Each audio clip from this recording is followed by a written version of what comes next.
What is up, guys? My name is Luis. Today I'm bringing you guys a brand new video for maybe this week, this month, maybe by week, I don't know.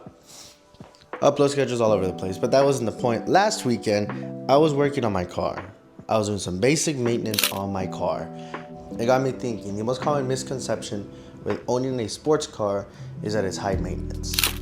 Although yes, for some of those cars it may be true, such as your Audis, your BMWs, Mercedes, even some American cars such as your Chargers, Challengers, Camaros.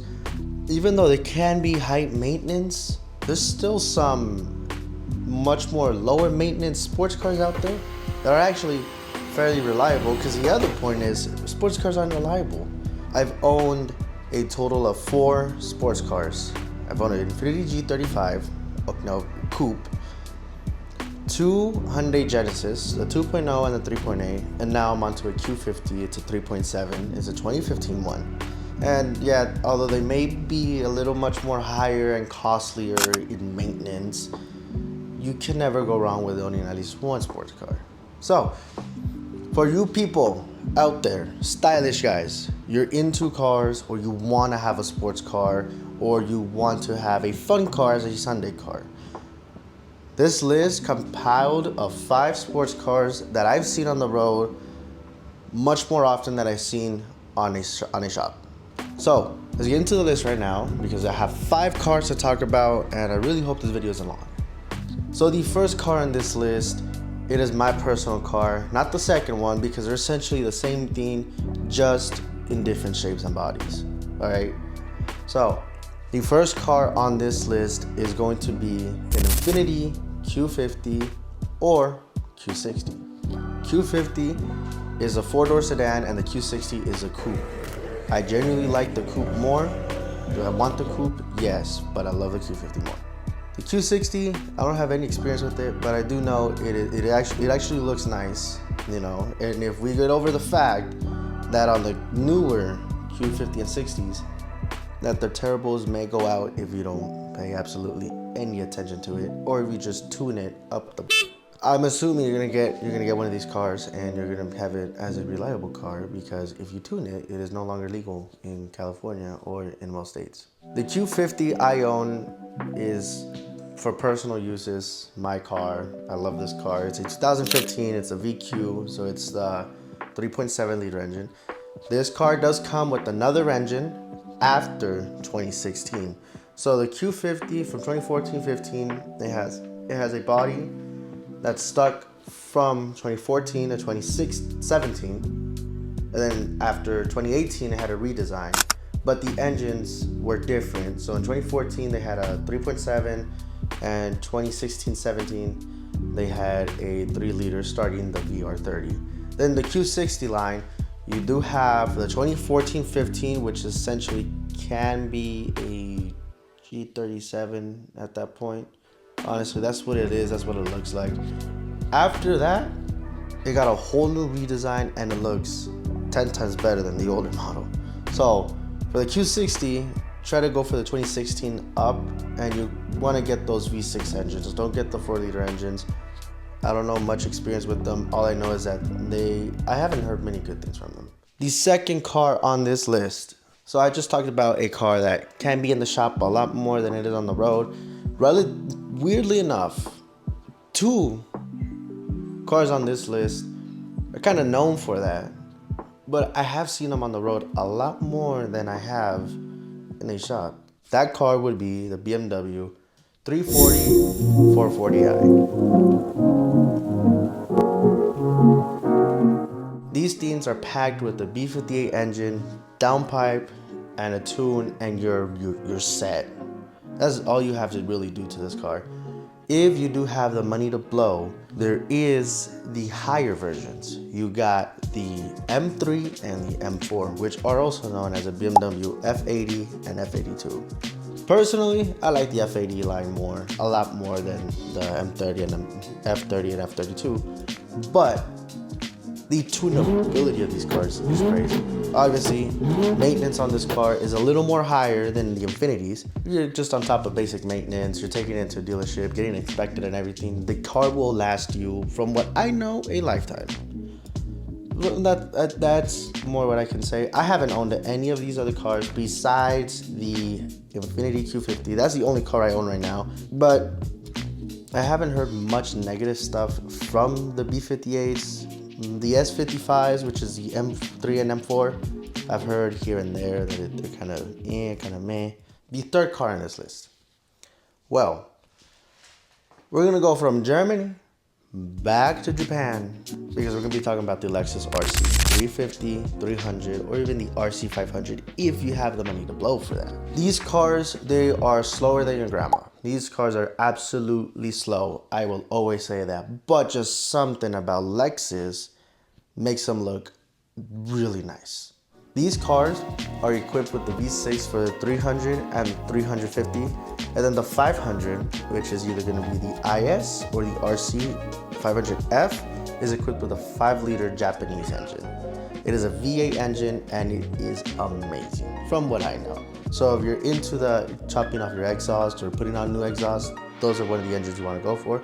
Although, keep in mind, the IS 500s are a lot more expensive, or the RC 500s, they're a lot more expensive than the other models. Let's not forget, it is Lexus. Their price tags shoot up, and then after a while they start depreciating like every other car on this road. And for going from Lexus to the next brand, we're not gonna travel very far. We're gonna stay in Japan. All right, the next car, it so far has performed amazing. That is gonna be the Toyota Supra. The Toyota GR Supra from, I believe, 2019 plus, which is the Mark V Supra. Obvious maintenance and everything. And not only that, it may be a BMW engine, but the minute Toyota took that engine, they did some things to make sure that engine was the most reliable engine out there going into the sports car. It was one of the sports cars they were releasing after how long? Because I have not seen Toyota release an actual good fast sports car besides the FRS, BRZs, and 86s. And by the way, those cars aren't the most reliable cars either, only because of their engines. But the Supra, they took the B58 and they fixed it and made it a lot more reliable just because it was going on a Toyota. So that car right there is essentially a BMW Z4 but rebadged as a Toyota. And its maintenance is kind of like a Toyota. You just have to stay a little more on maintenance and a little more higher than all the other cars. Like I said, Germans aren't the best for engines. Fast cars, yes. Looks, yes, absolutely. But they can be sometimes the most unreliable cars. And we're gonna travel right across the ocean, because this next car and this final car, not only is it my dream car, it is a car I've been wanting for a while. Kinda looking into buying this car this year, hoping I can. Kinda has a special spot for me because it was the first muscle car I ever knew about. So, this car, if you haven't figured it out, it is going to be the Ford Mustang, but the GT S550.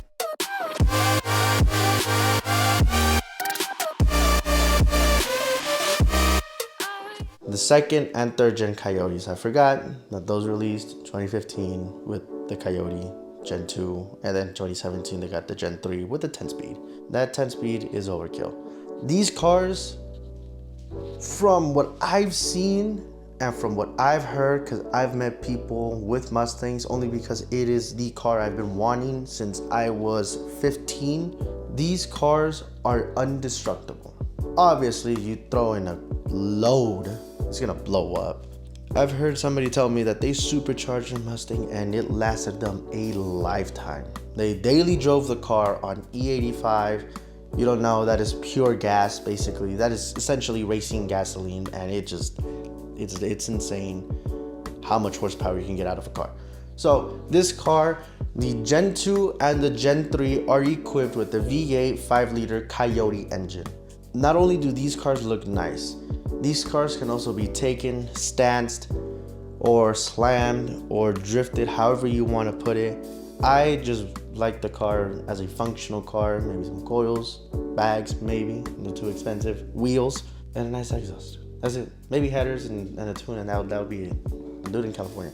And let's not forget, the Coyote 5 engine is also used in the Ford F-150 line. So you're telling me that engine isn't gonna be reliable? It's gonna be pretty reliable. If you're looking for a Japanese car that's reliable, you got a list. You got two German cars that are also pretty reliable compared to most German cars. And then you have your one domestic car. Which by all means is amazing. I just like that car, but it's not the point. Point is, I want to give you guys a list of sports cars. This is list 1 of 2. These are the sports car list. Next video is going to be the reliable daily driver list.